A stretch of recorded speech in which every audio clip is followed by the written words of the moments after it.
गरीबी पर मजाक उड़ाते थे। एक दिन घनश्याम लकड़ी काटने जंगल में जाने के लिए तैयार हो रहा होता है। कुल्हाड़ा उठाने की कोशिश में उसकी कमर से दर्द की चीख सी निकलती है। मालती राख कुरेदते हुए चूल्हा जलाने का प्रयास कर रही थी और घनश्याम की आवाज सुन के वो उसके पास आती है।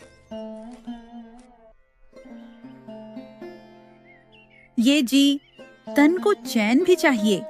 रोज इतनी सुबह बिना आराम के उठ जाना और बिना रुके काम करते रहना कोई आसान बात नहीं है। आपकी देह पत्थर नहीं है। माना कि हमें धन की आवश्यकता है, लेकिन इसका मतलब ये नहीं कि खुद को ऐसे कष्ट दो। भाग्यवान, चैन तो उसी के हिस्से में आता है जिसके आंगन में अनाज से भरे कोठार हों। हमारी झोपड़ी तो बस 2 सूखी रोटियों की आस पर टिकी है। अगर मैं जंगल न जाऊं तो तुम्हारे चूल्हे में अनाज कैसे पकेगा? और सुनो, मेरी थकान से बड़ी चिंता मुझे हमारी पेट की है। वो सब तो ठीक है, लेकिन आप ज्यादा जरूरी हैं मेरे लिए। आप खुद को क्यों इस तरह दांव पर लगाते हैं? हर रोज जब आप जंगल जाते हैं, मेरा दिल कांपता है। कभी हिंसक जानवर सामने आ गया तो, कभी कोई भारी डाल गिर गई तो उस घड़ी मेरा क्या होगा? हरि भाग्यवान, तुम्हारी चिंता ही मेरा सबसे बड़ा धन है। जंगल की कठिनाइयां तो अब मेरे साथी हो गए हैं। मुझे डर बस तुम्हारे आंसुओं से लगता है। बाकी कठिनाई तो अब मेरे जीवन की आदत है।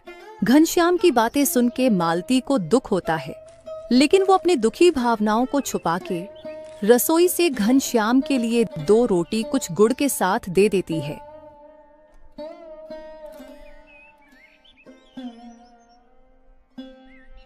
लीजिए, ये 2 रोटियां बांध दी हैं।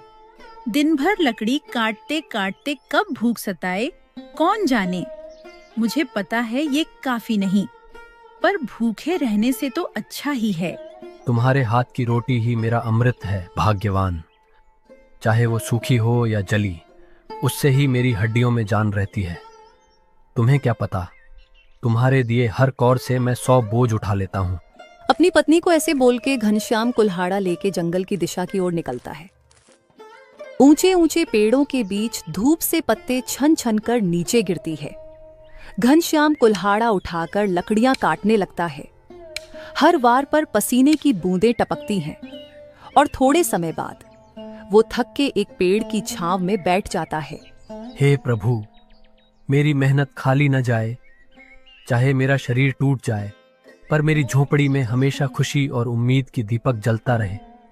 भाग्यवान की आंखों की रोशनी बुझने न पाए, यही मेरी विनती है। अचानक हवा का झोंका आता है। पत्तों की अजीब सी सरसराहट होती है। घनश्याम ठहर कर सुनता है।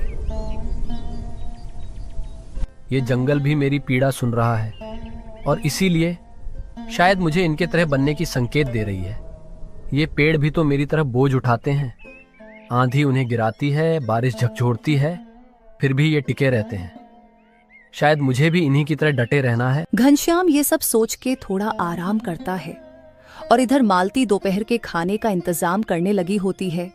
आज तो बहुत कम खाद्य का सामग्री था। अगर कल तक मेरे पति लकड़ी बेच न पाए तो भूखा रहना होगा।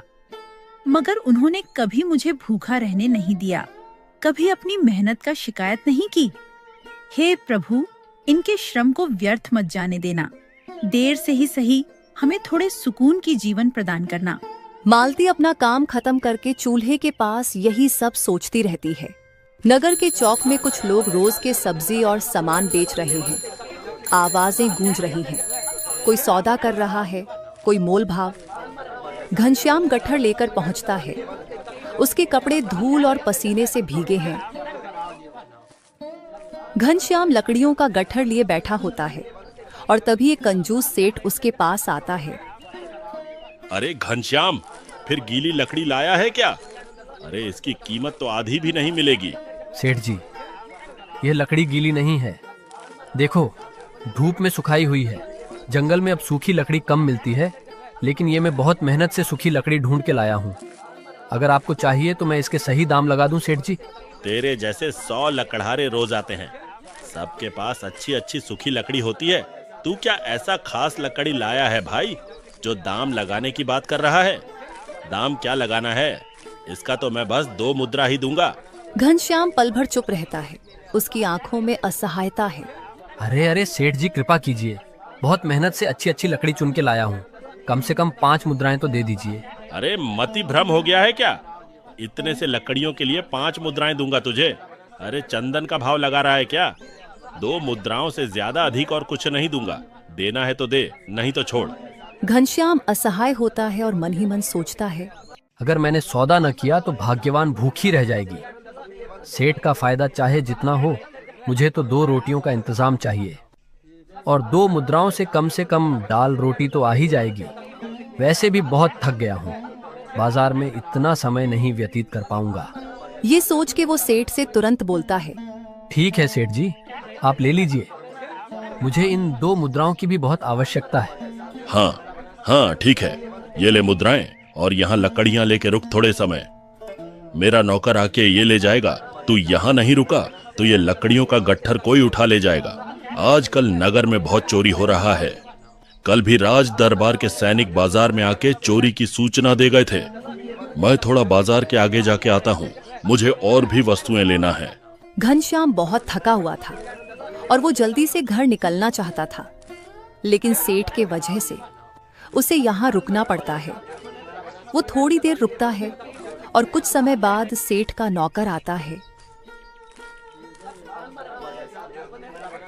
अरे घनश्याम भाई, आज क्या सेठ ने तुझसे खरीदारी की है? सही है, आज तो तेरे भाग ही खुल गए होंगे और सेठ तेरे लकड़ियों को खरीद के तुझे आज के राशन लायक मुद्राएं भी दे ही दिया होगा, तो तेरा थोड़ा विश्राम हो गया होगा। अरे भाई, मेरा हंसी उड़ाना छोड़ो। ये लकड़ियों का गट्ठर लो और मुझे घर जाने दो। मैं भूखा हूँ, मुझे घर जाना है। ये बोल के घनश्याम सेठ के नौकर के हंसी उड़ाने के बाद भी उसे पलट के कुछ नहीं कहता है और वो मुद्राएं लेके घर चला जाता है। घनश्याम थका हारा, पसीने और धूल से लटपट घर पहुंचता है। उसके हाथों में 2 मुद्राएं हैं। मालती उसके पास आती है। ये जी, इतनी देर क्यों कर दी? आप तो कभी इतनी देर नहीं लगाते। दोपहर का खाने का समय निकलते जा रहा है। मैं तो डर ही गई थी, पता नहीं जंगल में कब क्या हो। और आजकल तो राज्य में बहुत चोर डकैत का आतंक भी बढ़ गया है। राज दरबार के सैनिक भी उन्हें नहीं पकड़ पाते हैं। अरे ऐसी कोई बात नहीं है भाग्यवान।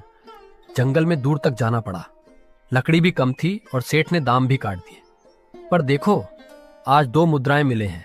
जानता हूँ ये पर्याप्त नहीं है, फिर भी इससे एक दिन का गुजारा जितना तो हो ही जाएगा। मालती घनश्याम की थकान भरी आंखें देखती है। उसकी पसीने से लट देह को देखकर घनश्याम की मजबूरी समझकर उसको साहस देते हुए बोलती है, कोई बात नहीं जी, ये भी बहुत है हम दोनों के लिए। हम इसी में खुश रहना जानते हैं, और वैसे भी आपके मेहनत से आई हुई एक कौड़ी भी बहुत मूल्यवान है। तुम बहुत सहनशील हो, इसलिए हमारी बुरे से बुरे हालत को भी सह लेती हो और हमेशा मेरा हौसला बढ़ाती हो। लेकिन ये बात मुझे भी पता है, मैं जितना धन कमाता हूँ उतने में तो कुछ नहीं होता है। मेरी तो भाग्य ही फूटे है। पता नहीं मेरे लकीरों में क्या दोष है, जो इतने बरसों से मेरी अवस्था सुधरने का नाम ही नहीं ले रही है। अरे आप ये सब बातें अब छोड़ भी दो। हमारे भाग्य में क्या है वो हम नहीं जान सकते, लेकिन हम जो है उसमें खुश रह सकते हैं। आप यूं निराश मत होइए। जाइए स्नान कर लीजिए, मैं आपके लिए खाना परोसती हूँ। ये बोल के मालती घनश्याम के लिए खाना परोसने जाती है और घनश्याम भी स्नान करने जाता है। कुछ समय बाद घनश्याम स्नान करके खाने के लिए बैठता है और दोनों मिलके दोपहर का खाना खाते हैं। खाना खाने के थोड़े ही समय बाद घनश्याम लकड़ियां काटने फिर से जंगल की दिशा की ओर निकलता है।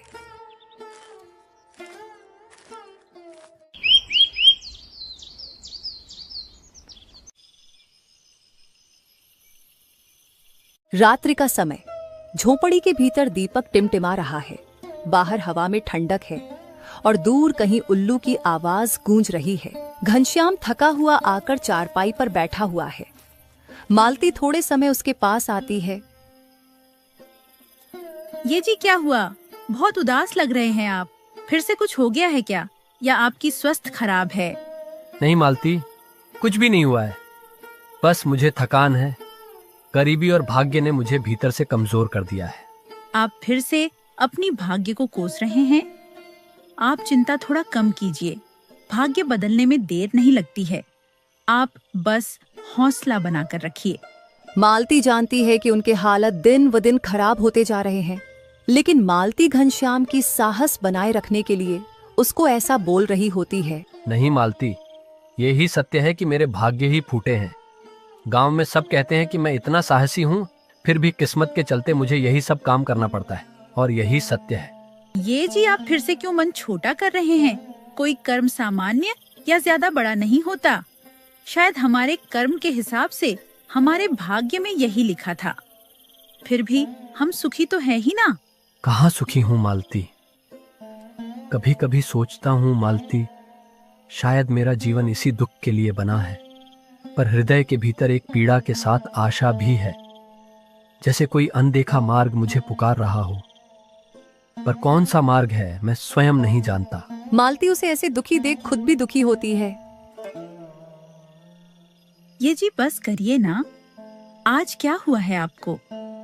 क्यों ऐसे अपने परिस्थितियों को सोच सोच के अपना चिंता बढ़ा रहे